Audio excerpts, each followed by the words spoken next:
Alright, what's up with the TrialMob? As you guys know, we are doing this news feed because right now it is a phenomenal time to be doing this because we're getting news every hour on the hour. Now, this is going to be an update from what Skellys TV did earlier today, so make sure you are tuning into his channel.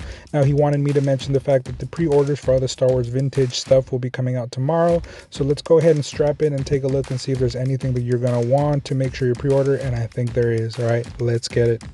Alright, you guys, so starting off with the very first figure from the new vintage collection that we will be getting that was announced by Hasbro Pulse is going to be a 1/18 scale Catan. So this is something that we've gotten before from the Black Series and the 6-inch scale, and my personal thing is that I prefer the 6-inch scale when it comes to this stuff, just because the shorter ones sometimes don't come with the same amount of detail, but this still looks actually pretty damn good. I think it's hard to not be able to nail a fully armored character like this, so this is going to come out looking pretty nice, and I know a lot of you who are hoping for this character, you are now going to get it. I do have a review of the 6-inch figure, so go ahead and check that out if maybe you wanted to compare before this one comes out, but again, I think this is going to be something that you guys are going to like. Now, for the second figure that was released, I'm pretty damn sure this is supposed to be Luke Skywalker in his representation of when he was on Hoth. And let me just say, if it is him, if I'm incorrect, somebody please tell me, but if it is him, this looks nothing like him. So this is definitely, I don't know what they were going for here, but actually I don't see a lightsaber, so I'm beginning to think this might be someone else.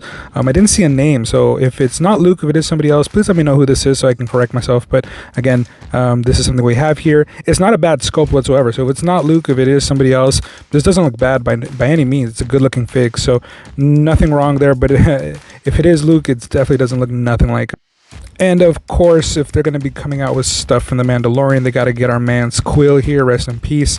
Hopefully that wasn't a spoiler if you haven't already watched season 1, which at this point you should have, but we're finally getting him in the 3/4 inch scale, which is nice. Definitely if you're trying to build up the whole Mandalorian roster, this is definitely one that you need, and it didn't show if it's going to be coming with his other guns, but he does have a trigger finger, so I imagine that he will be at least coming with that, and maybe some of those dinosaur things that he rides, so we'll see about that later, but it is nice to be filling out the Mandalorian ranks.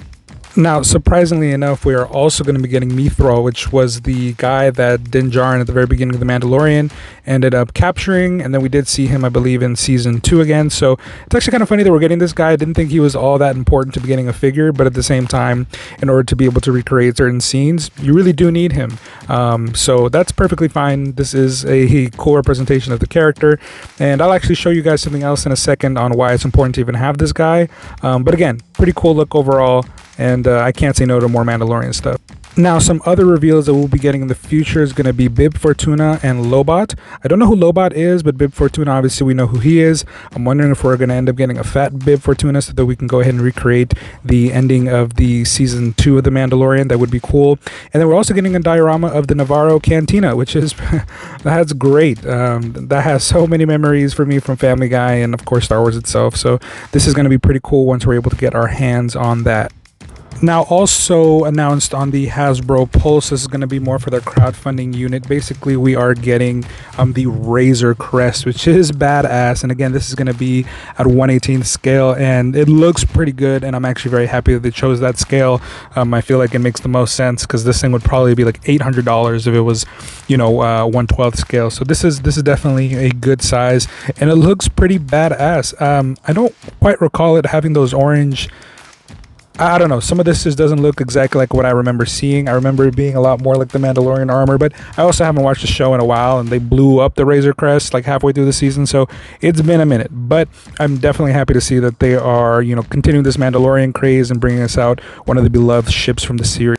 Obviously, you'll be able to recreate some really badass scenes, and as you can tell right here, we do have Jawas in 6-inch scale, so I imagine in the 3 3/4 inch scale, we already have Jawas, so this is what it would look like, and I imagine that this might potentially be pieces that you can actually pull directly off from the Razor Crest in order to recreate these kinds of scenes, and that's pretty badass. I really hope that if these are going to be fairly expensive, that we do get the ability to do this with them. Now this right here is a locker room on the inside of the Razor Crest, which, as you know, he does have one of these, and it's supposed to have a shit ton of weapons. I'm not quite sure if we're going to end up getting the weapons inside, because obviously that would be a really nice touch, especially for the amount of money you're probably going to have to drop on this. But if not, it's still cool that it has all these options for you to put in the weapons that you do want to put in there. And you know, we have Din Djarin just looking incredible in this shot right here, so hopefully the guns do come with it. But if not, at least you do get the locker room inside of the Razor Crest. And of course, what would be the Razor Crest without the little room that we have Baby Yoda in doing most of our adventures with Din Djarin. So again, really cool overall. I do hope that this is something that we end up seeing with the release of the figure once it does releases. So maybe it'll come with a Baby Yoda with it, or maybe it comes with Din Djarin as well. They weren't exactly clear as to how it's going to come out, but just the fact that it's even, you know, on the table to be able to purchase at some point is pretty dope. Now switching back over to Joytoy, big shout out to Patrick Chan for putting this out. This is basically one of their big mechs. They're, you know, like 12 inches tall mechs. So actually I think they're a bit bigger. They're like 16 inches. But point is, this is the Fear Mech 4. Now, I don't think we've even gotten 2 or 3. I think Skellys was mentioning something about that. And he's right. So it's kind of funny that we're getting this Fear Mech number 4. But this is supposed to be like a sniper unit. I'm not gonna lie, I've been trying my best to keep away from these, but a sniper mech of that size, I might just have to cave and I might just have to buy, because this looks pretty awesome. This kind of gives me that Megatron vibes from one of the later movies in the series, from the live action Michael Bay movies, and I imagine that they probably got some of their inspiration from that, because this looks a little too ominously like that. But I love that look, and I love this one right here. It's pretty badass. And then this right here is just another angle of the same thing that we've gotten. So we haven't gotten the whole body or what weapons he's going to come with, but this is a slightly better look at the head itself. And I just love that some of these new mechas actually come with legit heads rather than looking more like the Attack on Titan stuff. This looks a little bit more like the mechs that we're used to, bridging the gap between like something like Gundam and something like, you know, Titanfall. So this is pretty badass. Now this is something that Skelly was able to cover for me, because it's something that I missed. But here we have Robert Cop 2. This is Robot Cop's twice removed twin brother or something like that. I don't quite know how the resemblance is here, but the point is, we have this Robert Cop, and I guess it was a misprint, and Patrick was mentioning that this might be something that could be, you know, because it's a misprint, you know, it could be rare. So this might be something for you fans. This is, I believe, from Toys, so pretty cool. It's not something that I'm interested in. I wouldn't buy this, but if it's something that you like, or you've always wanted a 1/18 scale RoboCop, regardless of the misprint, you'll still love the action figure, so it's pretty cool. Now switching over to Bossfight Studios, we are getting basically a brand new, what it says right there, brand new Zombie Survivor basic figure. I believe today is the 9th, so this should already be available for purchase in any time zone. Just basically something to go along if maybe you're doing some kind of zombie stuff. Pretty cool look overall.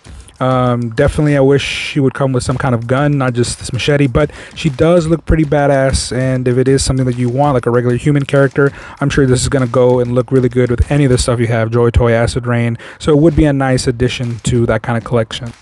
Now speaking of Joytoy, there was some kind of sweepstakes that they had. I believe Patrick put this photo out, and the one on the right is the heavy cavalry type A, and the one on the left is what the sweepstakes was for. So that figure right there is kind of a mashup of a few things we've gotten before. As you can tell, it's got the same kind of jetpack, the similar body to, I believe, the light flying cavalry, but that helmet is from some of the other guys that we've gotten before from, I believe, the Steel Legion. So I think that that's actually really cool. I hope that we end up getting some version of this for everybody to get. Maybe another kind of soldier, maybe give him some forearm armor. I don't know. This, I think, would look really dope if we ended up getting a single release for everybody that's obviously different, so whoever won this still has something that is basically unique to them. This was a one-off, I do believe, so this is basically what it looked like. So pretty cool. Just basically something that is not that no one else has, so whoever won this, congratulations. Obviously, if you can put up a review, and if not, let me know. I'd be more than happy to review it for you, so I can go ahead and show the community really what you got. But still pretty badass overall.